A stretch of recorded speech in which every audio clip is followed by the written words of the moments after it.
Hi, my name is Natalia Holodnyuk, and in this video, I'm gonna go over the ways I use Miro in teaching English. So the first thing I'd like to say is Miro is absolutely wonderful whiteboard to visualize your lesson content, to collaborate with your students, to differentiate the tasks, to highlight important information as well as hide the one you might not want your students to look at, to manage your lessons and so keep track of everything you do. And of course, it's a great one to motivate. So let's get started. First thing you need to do is to go to Miro.com and sign up for a free account. Here you can see the lessons I have created and the one I'm currently working on. So you can zoom in or zoom out.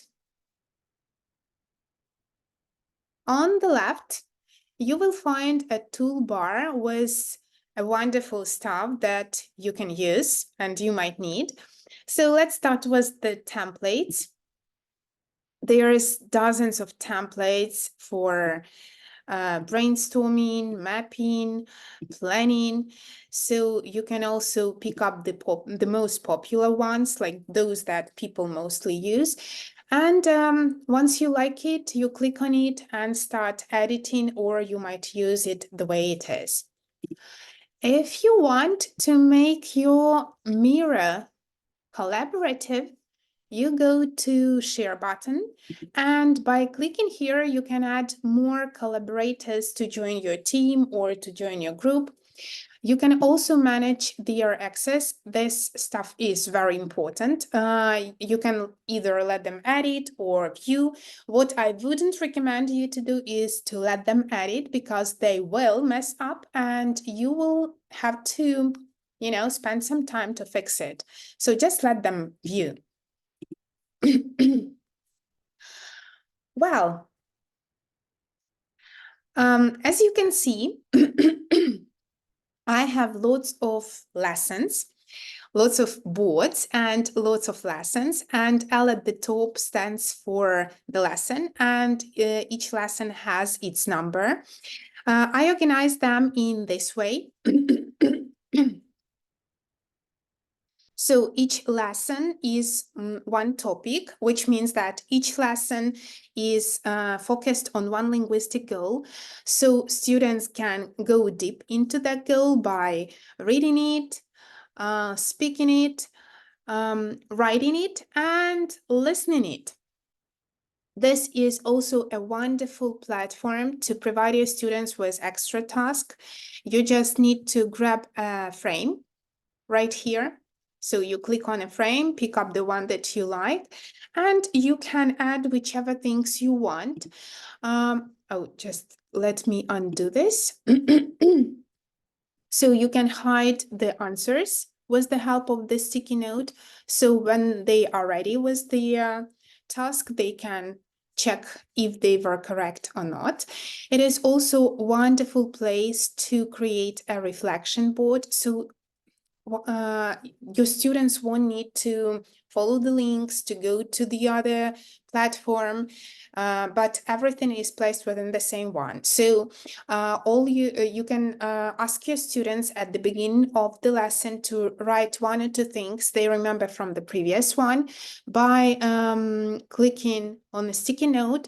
So they grab a sticky note and they start writing something. Well, what I really love about Miro is sticky note, and there are basically two things that you need to know about them, how to add them and how to use them. So to add a sticky note, you go to your toolbar, you click on sticky note, you pick up the one you like. Let's pick up the blue one. You place it where you like. You can make it bigger or smaller, and you start typing. You can change the typeface, or you can change the color. You can add emoji if you like.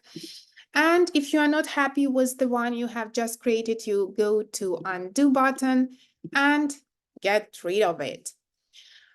Well, I use sticky notes in several ways. So I use them to present vocabulary,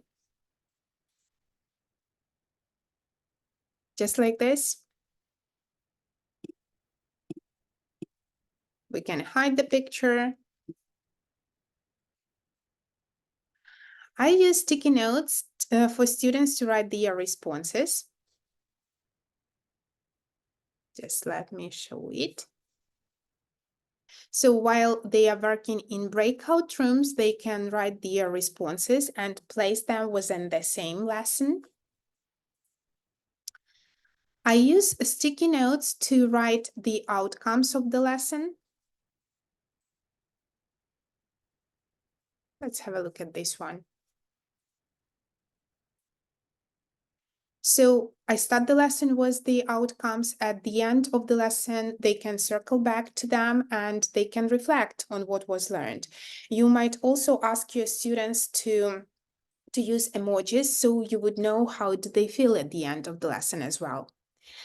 I also use sticky notes to hide the information from the students. Let's have a look at this. Okay, here it is. So if your students are going to work, let's say in breakout rooms, and you don't want them to know the questions, so you can hide them with the help of a sticky note, just like this. I also use sticky notes for to place the link that I will need to follow, or they can follow. And one more thing I use sticky notes for is to write down the task. Just like this one. Yep. Well, one more thing about Miro is that is wonderful to differentiate the task. And you do know that any task which provide choices or require interaction is very differentiation friendly. So with the help of a sticky note, you can provide your students with the options. You can probably give them the option to choose which one they would like to use, the easier one or the more complex. And in this way, students can work at their own level, or they can pick up the more complex one, and so work with the strongest students, and in this way learn from them.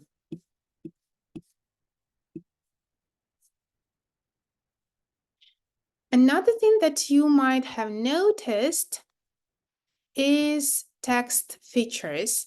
So you can make it, you can change the size, the typeface.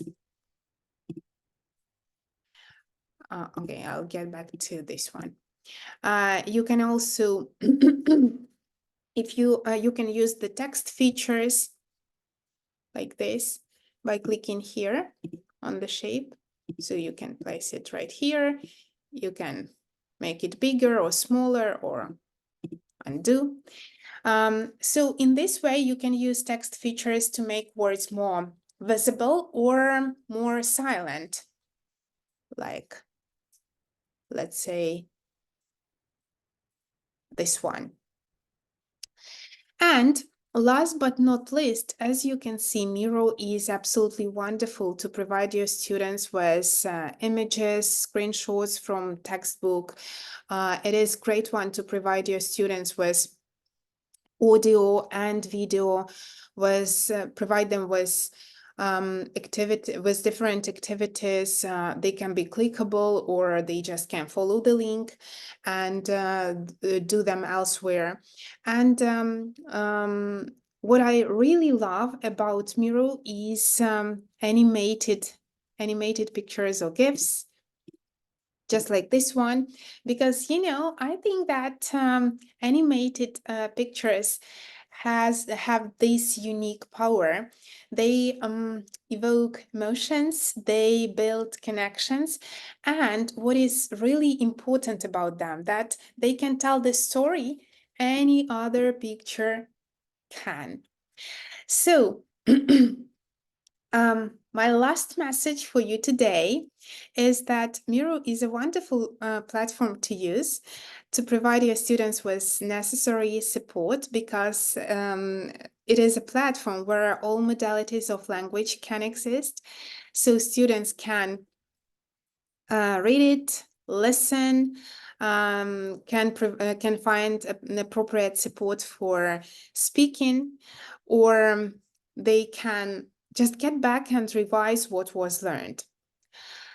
All you need to do is to find some time and explore. I'm quite sure you will love it.